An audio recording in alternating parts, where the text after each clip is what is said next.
Going from baseball to business, what was that transition like, and how did it happen? Well, there's been two major transitions in life for me. One was baseball into the real world.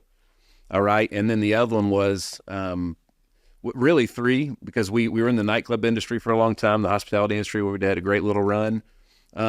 But I really wasn't like, when I left baseball, I had a tough transition of who Nick was when he's not playing baseball, if he's not the baseball player.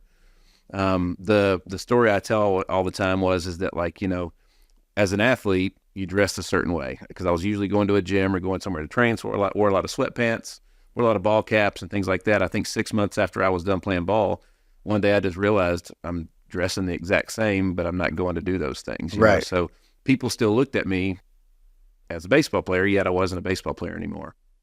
In 2022, when we had a exit from, we're still in the insurance space, heavily, but like back then we were really heavily. It was pretty much everything, and we made some transitions.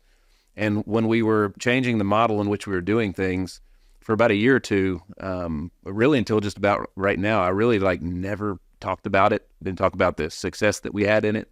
Didn't talk about what we learned in it. I wanted to be as far away from it as I could, and I feel like that's a little bit of insecurity, So like you're always reinventing yourself. You're always improving yourself to be the next great version of you. And I'm learning now that you don't have to create so much separation from the previous version of yourself to the person you have now, because that person did help is a big part of that, right? Sure. So, and people were telling me that, like, Nick, you guys did really well in the insurance space. Why are you hiding from that so much? I really never had an answer other than there's just insecurities within myself, Yeah, interesting. I mean, the reinvention, people don't realize how you can reinvent yourself.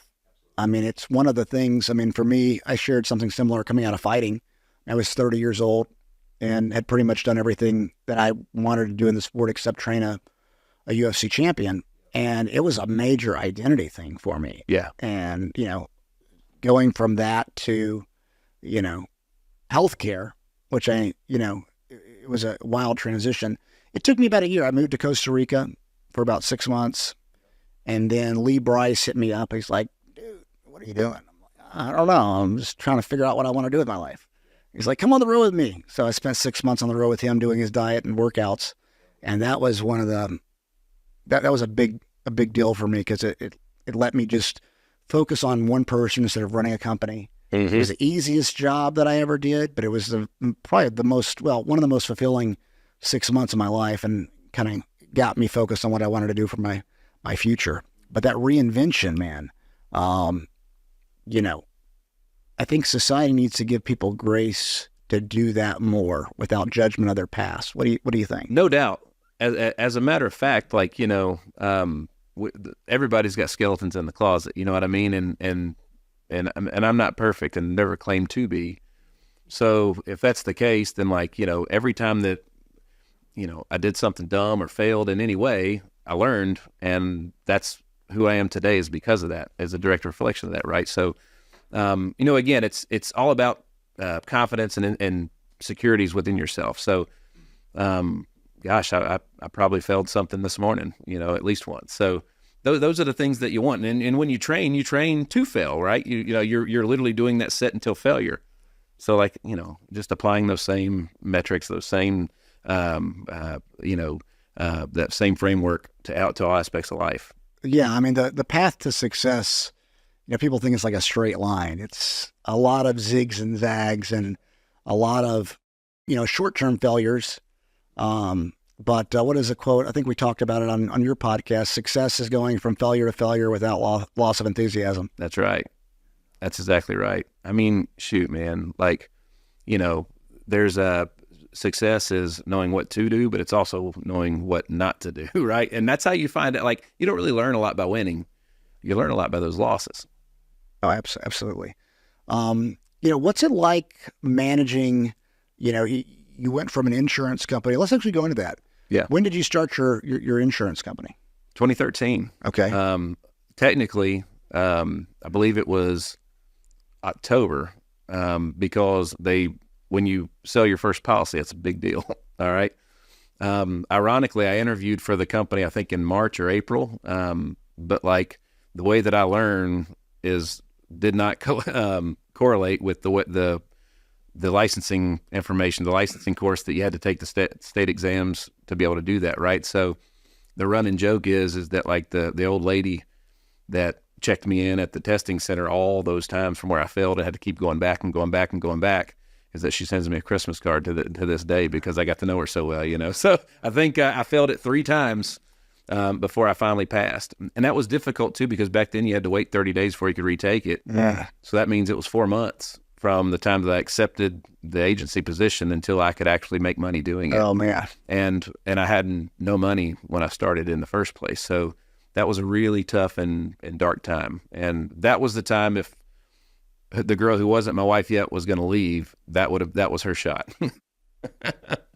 And so you were basically, you failed 3 times. Yep. Damn. That's what are the thoughts kind of going through your head? Because it's really, I mean, it's a great story because it's perseverance, but teaches a lot of lessons. You can teach your kids too. But what's going through your head the first time? So the first time, it was two tests that you had to pass, and I failed both of them, but I failed one of them. They don't tell you your score if you pass; they only tell you it if you fail. And the first time that I failed both of them, I failed 1 point shy, and I failed. You had to make a 70 to pass. I failed with a 69, and I think like a 63 were what I failed the first 2 times. Then the second time, I passed one and failed it again. Failed another one with a 69. And then the third time I failed it again with a 69 yet again. Oh my gosh. So the fourth time was when I passed. But it was, man, it was just like anything else. You know, there's stuff that we're working on right now in business that we thought would be done and completed and taken off and so on and so forth. And we're still building those things out. We're working on an AI product for a large company we were supposed to have started filming about 6 weeks ago, and we're just going to start filming in 2 weeks now, right? So there's always delays and everything else. Not one build out that we've ever done was on time. You know, so again, it's just know that it's you just have to finish things, and once you start, you have to finish. You have to commit, and you have to finish, and regardless of how long it takes. So I didn't have a choice back then. So did you think of quitting? Oh yeah, absolutely. I was like, you know, I'm looking up, all right, God, I guess this is you telling me this ain't for me. Yeah. And so on and so forth. But I didn't have anything else. Yeah. Like, I mean, the transition from hospitality industry for me, which was not I had mismanaged some things, and it was not a good exit. And from that, there was about 2 years between that and when I started the insurance company.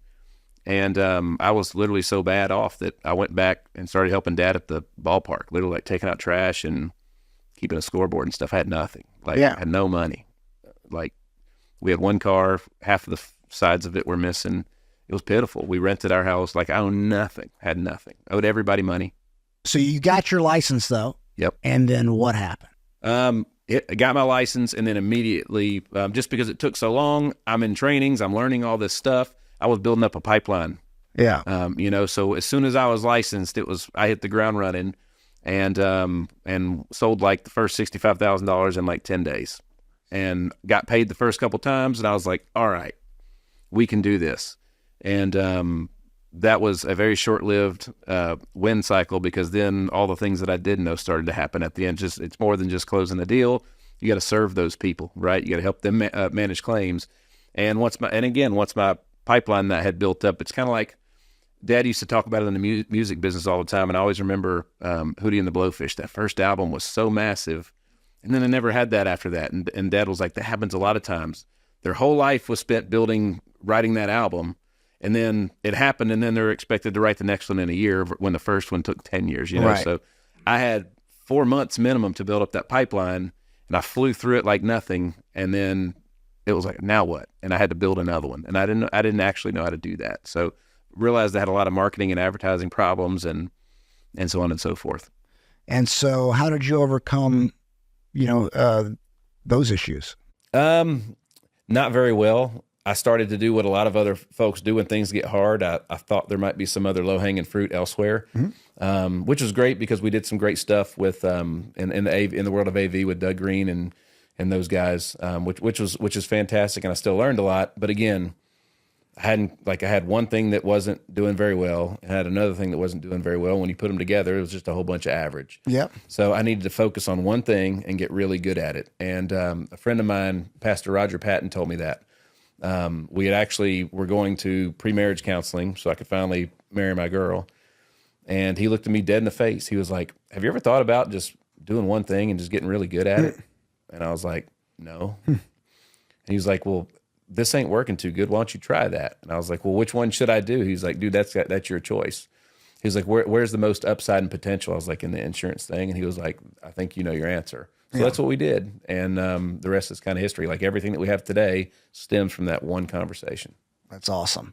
And what was that like when you finally, dug yourself out of the hole or pulled yourself out of the hole?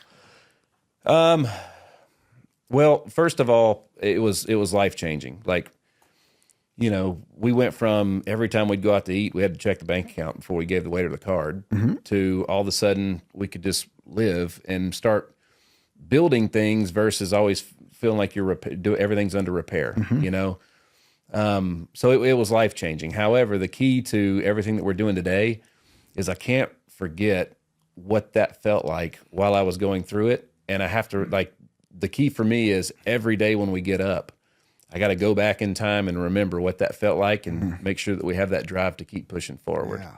And then over time, staying driven does become a habit. It does become a part of you, but just like anything else, it is a skill, right? Yeah, it's a habit. Yeah, that's, a lot of people know what it's like to, be broke and down. Right. A lot of people don't pull themselves out, like you did. I can share similar things because, dude, over the last 9.5 years, we have been almost bankrupt so many times. Yeah. Brutal. And the pain of that as you're building something. So, it's just, it's scary and you don't know, you don't have the answer right in front of you, and you get, looking at things in a more scarcity way, in a scarce way. But at least for me, I've relied on prayer and God. 100%. Has that been what has got you through it? Yeah. So there were so many things that I look back that we learned along the way. So the first thing is I was never a big reader. All right. And I wasn't a reader in school and I wasn't a reader in business. And I finally got just talked into reading 2 books. One was the 10X Rule. And I remember listening to that while I'd cut my lawn. Is that Grant Cardone? Grant Cardone, okay. Yep. And I love that one because there was one thing that he said in that book that stuck out, which was if you get rear-ended, it's your fault because you could have left 10 seconds earlier, 10 seconds later. Right? Personal responsibility. Yeah. So by accepting responsibility is the core of the foundation of pretty much all success. Right. So that was the one thing. And then the second thing is we read a book. I listened to a book called The Strangest Secret by Earl Nightingale. And it's the I think it's the prerequisite to Think and Grow Rich. Yeah. Okay. So, and in that book, he said, get an index card and write down 10 of the easiest things that you can do 30 days in a row. And every time you fail, rip up the card, write another one, and start over. So the first day we get that card, I was like, I was going to drink 1 million gallons of water, work out 17 times a day. These were the best goals on paper you could imagine. None of them were possible, right? So, day one, ripped up a card and had to write a new one. And again, I'm using colors, a lot of designs going into the layout of this card. Long story short, it was the 16th time that my wife and I ripped up our cards that we looked at each other and we're like, we're the problem. We didn't know how to actually set goals, right? That actually to get that were within the purpose of what we were trying to accomplish, right? So it was 10 of the easiest things you could do 30 days in a row. And what that does is you get in the habit of doing what you say you're going to do. Yeah. You get in the habit of racking up those little bitty wins. Those little bitty wins become all the momentum you need to get big wins, right? Yeah. So, but we realized that one, everything's our fault. That's the only way we can fix it. And then 2, set proper goals and steps. Imagine trying to jump from 2nd grade to 9th grade. Most people would probably fail. Yep. Right. So that was what we were doing at the end of the day and just didn't realize it. Yeah. You got to have the basics first.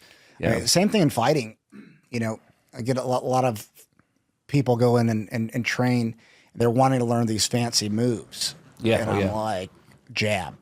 Like, can you jab? Yeah. Like, you can't jab. Like, you can't do the spinning back fist or whatever. Yeah. But you got to stick to the basics. And then, at the higher levels, it's probably like this in baseball too. At the higher levels, it's basics. Like, you might see a fancy move every now and then, but these guys, these fighters, are great at the basics. That's If right. you can't do the basics, you can't do anything. That's right. That's exactly right. And there's certain basics to just like leading a responsible life, like, getting up at certain times, going to bed at certain times, eating the right things. How do you spend your free time? There was a whole lot of time spent, TV is great entertainment. There's some great shows out there. However, how can you justify watching college football for 8 to 10 hours every stinking Saturday when you're losing at home, when your marriage isn't great, when your kids don't look at you like a superhero, when your kids don't have everything that they need, when you got business partners that need things from you or whatever it may be. So it's just like, we all get the same 24 hours. Yeah. And it's just really like how we invest every little bit of that time. And it's really just learning to create accountability for yourself. Yeah. We're not taught that stuff. I ask Ethan's baseball team every year. They're 14, 15 this year. And so first practice of the fall. Question, fellas. How do you make money? They just look at you. They're like, get a job? Great. What job? What kind of job? How much should you get paid? I don't know. What do you know about money? Nothing. Fellas, you've been in school 10 years. What are we doing? Right. What are we doing? So and the reason I ask them that is just to prove like there's a lot you don't know. Right. And I'm trying to teach them like how to spend their time to develop those things. Because again, I'm only with you. Tim Corbin says it best. He says, practice is for the team, not you. Right. What you do on your own is for you. When we come together as a team to practice, it's all about the team. So if you need extra swings or you need to work on something with your hitting, do that on your own time. Right. When you're there, you're working on whatever the team needs you to do when you're at the bat. Right. Right. So it was learning about all those settings and really just how to manage your time. Yeah. And the best of the best are always going to do their own, like we talked about coaching in the beginning. The purpose of a coach is to teach you how to become your own best coach. Right. Because if it takes somebody else telling you what you did wrong every single time, there's a lot of time that's going to pass in between those check-ins, so you got to be able to realize real time yourself. If you're on point, if you're falling behind, or if you need to make adjustments. Yeah, that makes sense. I mean, and I hear people saying, you need to balance, but my thing is sometimes if you want to do extraordinary things, there's not balance. No doubt. It's like extremism to get to the goal. It needs to be unrealistic, extraordinary. Absolutely. Absolutely. And you got to just go for it. And you were saying that you weren't taught that. That's exactly right. I think we're taught to watch football on Saturdays and Sundays, to watch the TV at night and those type of things. And, I didn't as an adult. Right. Like, I haven't watched football. I might watch the Super Bowl. In the last 10 years, I might watch the Super Bowl 5 times. Yeah. I'll watch fighting. It was in the, sport that I was doing. But even after I retired from fighting, from coaching, I didn't watch the UFC much. Now that we're a sponsor, I'm watching more of the fights. Oh, yeah. But, like throwing, and that's a big thing, I think, is realizing that, if you want to be super successful and if you've dug yourself a hole, you've got to go an extra effort to get out. And, you did that. You were down, in the fire and, you came out strong. What was like, you said that you remember what that was like every morning. Oh, yeah. But what was the relief, and at what point did you know that everything was going to be okay? So, one, my wife and we came together, and my dreams became our dreams. Mm-hmm. Her dreams became our dreams. So we actually got in alignment on what it was that we were trying to accomplish, because we're both in the same household. And if we're both going in two different directions, well, we're probably not going to get very far. But if we're going in the same direction to the same place together, accountability happens. There's two of us. We can get twice as much done. In the hour in 2015, I brought my wife on in the insurance agency, and it got twice as good immediately just by doing that.